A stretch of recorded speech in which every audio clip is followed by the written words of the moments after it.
Hello, hello, hello, and welcome to the latest installment of And Sarah Appeared. My name is Sarah, and it appears that I just got done having like a really good cry and release. And I reflected because I was listening to a reading. It was the channeled message. Um, it really was random. The YouTuber's name is Rosology, and she does pick a card tarot readings. And I used to, as far as pick a card tarot readings, I think she's one of the best because she's an individual who really gets down to the why of the soul. So she's the type of reader I would recommend for shadow work. I also like shout out to Spiritual Sag, Mommy Wata Tarot, um, also Australia, Australia 5D. I really like her. Beauty 9419, definitely. Um, of course, Peppermint Tarot LLC, um, and Nephilium, the Angel Goddess Tarot 1111. Um, these are all tarot readers that I do frequent. There are other ones that I also, of course, frequent, but those are the ones that come to mind. Some of my favorites, but there's a lot of them. Oh, also CCC readings. That's triple C, CCC readings. Um, he's also, so when it comes to like quick bot on the fly messages, like, he does have lengthier messages, but like 10-minute little messages, 10 to 15 minutes. Um, he is really good at reading energy and the energy that is around you, and even the energy that is like radiating from inside of you, good or bad. And then Rosology is excellent for shadow work. Even when it comes to listening to a reading concerning, maybe what your ancestors have to say, if you're having maybe a blockage, or if you think you heard something or you got a message, but you wanted to just double check. Obviously, you want to go to God first and foremost for anything. And like also Sonia Elias LLC, I think that's her name. I have a lot of readers that I look at online because I'm a huge fan of tarot. And a lot of people are like, "Oh, you should do tarot cards." But to be honest with you, I'm probably one of those people, like I would read like the coffee, or like I would read like, like obscure things. Probably shells. Different, you know, I would read obscure things. But not so much with the cards, just because I don't know. I like looking at the cards. I like the concept of them, but I know that I'm not. I know that I would be more like reading. I would read inanimate objects better because I'm an energy reader. I'm not necessarily like, oh, I could read the cards and read them exactly uh, based off of the energy that it was giving off to me without knowing what the meaning of the card is. But I don't want to do that. I want to take the time out to actually learn what the cards mean. So I'm an energy reader. So I would have like, I would see like patterns on, you could take assorted buttons and shake them up and throw them on a thing. I would see according to the patterns, and I would get the story or something like that. That's more like how I am. Um, but yeah, those readers are excellent. But with Rosology's reading, I think the reading was called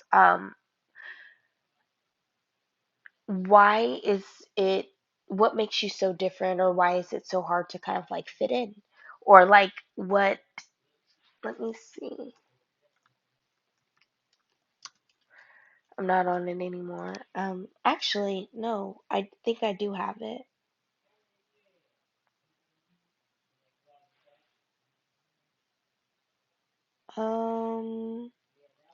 I am stalling so big here.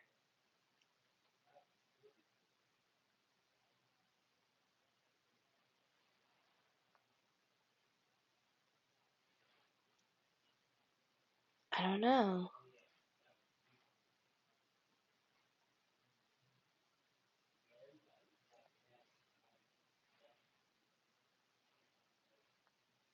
Okay, so it was Rosology, and the name of the video is "This is Why You're So Different from Everyone Else," plus what it means. So you probably hear her right now because I had it in the background. And she has a very soothing voice, with a really nice cadence, to her voice. And she gives readings on a soul level. This is the purpose of her readings, like I said, is for shadow work and for soul work. When you're in the throes of healing yourself, but also improving who you are, because sometimes we can't see who we are. And if you're in a peculiar situation like me, where you're in a period of isolation, whether it's something that's forced or whether you're coming out, I'm actually coming out of my isolation period, thank God. um, my isolation period, I really did buck against it because it was like, are you kidding me? Like, I have been alone for most of my life. Why do I have to be alone right here? And the reason why I had to go through this growing pain of an isolation period, because usually me being alone, I never questioned it.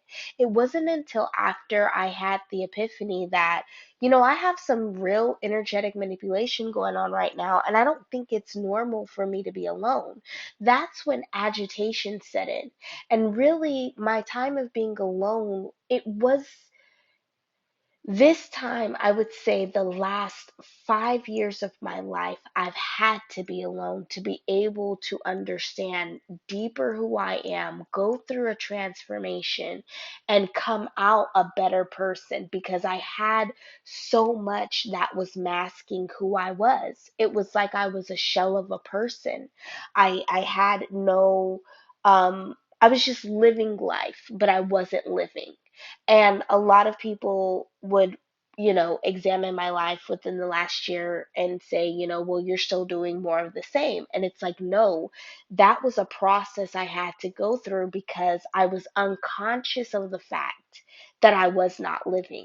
Now I'm conscious of the fact that, hey, there's more to life than this. And so there's an anticipation and antsiness that comes along with it, because I know it's like, I'm coming out. Shout out to Pride. It's Pride Month. And it's like, I know I'm coming out. I want the world to know. Gotta let it show. But God was like, not yet. Like, you're not quite ready to just jump out there. I need to, I need to break your heart a little bit more. I need to mess with your mind, but I also need to force you out of this control that you have and this need for kind of perfection. That I had as well, because I actually never have been this loose or free in my life. I was very much a stickler for appearance, how I was viewed, what people thought about me. And it's not that I don't care about what people think about me.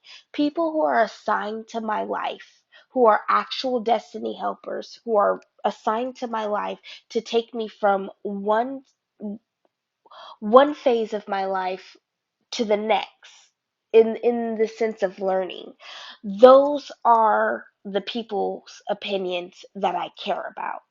Anyone outside of a destiny helper, I don't care about their opinion or what they think about me. And one of the things that this reader Rosology said that really resonated with me is, you are not afraid to look wrong in public eye. And that is true to my soul. I release shame. I release the spirit of shame. I release the veil of shame. I will no longer feel any kind of embarrassment, mental entrapment, or any kind of spiritual shame on me, because I had a moment where there was a fault in my star. I felt as if I was right about something, and the universe and God and my ancestors and my angels said, nope, you're wrong. You got it wrong. It was a crash and burn. You had a misjudgment. You were wrong in your character. You had a lapse of integrity about yourself in this moment, and you need to understand the lesson of it. You need to feel the exposure of it, and you need to learn and work your way through it and not throw an excuse at it as a band-aid situation. You need to do surgery. And so, with that being said, I'm glad that I went through the experience that I've gone through, because that's exactly what needed to happen for me. I had to realize not only that, we had to dissect what was me versus what was projected onto me. And when you're able to decipher that, that's how you know you're getting back to yourself. I'm not 100%, I'm still healing, but I'm getting back to myself, because when I can decipher what's me and what's not me, it gives me a natural control over myself, and that control is called accountability. It allows me to be accountable over myself, but it also allows me to be accountable for what's not mine. That way I don't have to worry about embarrassing myself and making the same mistakes over and over again. I can learn from my mistakes. I also can learn from my patterns and understand that even though you wish you had the help that you wanted, it doesn't give you the excuse to do a silent protest and just wait for help to come for you. You still have to whistle while you work. And that was something that I didn't do, partially out of resentment, but also partially out of being ex- being tired of having to fight against, um I would say, like a bad magnetic force that was trying to hold me back. you know, Being aware of something that the world can't see, but everyone can acknowledge in their soul. It's hard, right? It's hard. It can be a mind fuck. It's hard because what it is it doesn't allow you the ability to be free, and it doesn't allow you the liberty um to be authentic. Because to be as authentic as I am, it can get you, you know, repercussions. And you've got to be, I've been accidentally authentic, but this is how God wanted me. This is how He needed me to be. Because authenticity, um,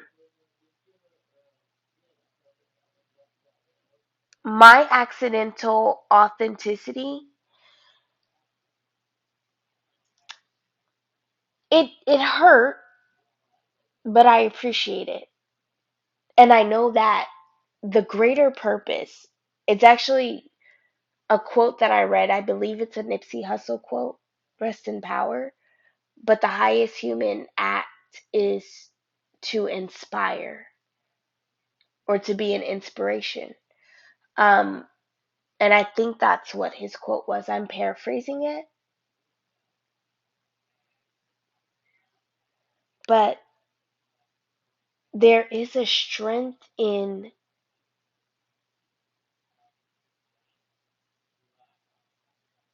going through the growing pain, falling down, and being humiliated. There is a strength. I'm finding strengths that I have that are not rooted in pride, but it's rooted in my makeup of how God made me. I have to find these nuggets because it allows me to love on myself. It also allows me to appreciate the difficultness, the stubbornness, the easiness. It allows me to be able, see, I've got to, in the middle of also having the epiphany that you are called to the world, you are called to nations, and you have a greater purpose, and the things that you say can either cause a war or blossom peace. And so you have to be strategic in what you say and how you say it. So I have to cope with the fact that I have a real responsibility to the world, but I also have to cope with the fact that you've got to grow through this. You've got to get through some things. There are some things that you have to realign, find about yourself, regather about yourself. You've got to you're completely putting yourself back together. But it's not you. You're on the potter's wheel. And you're the clay, and you've got to be okay with him putting you back together. And that is the release of control, the epiphany that I've been having. I am the clay and he is the potter, and he's just putting me back together. Bye for now.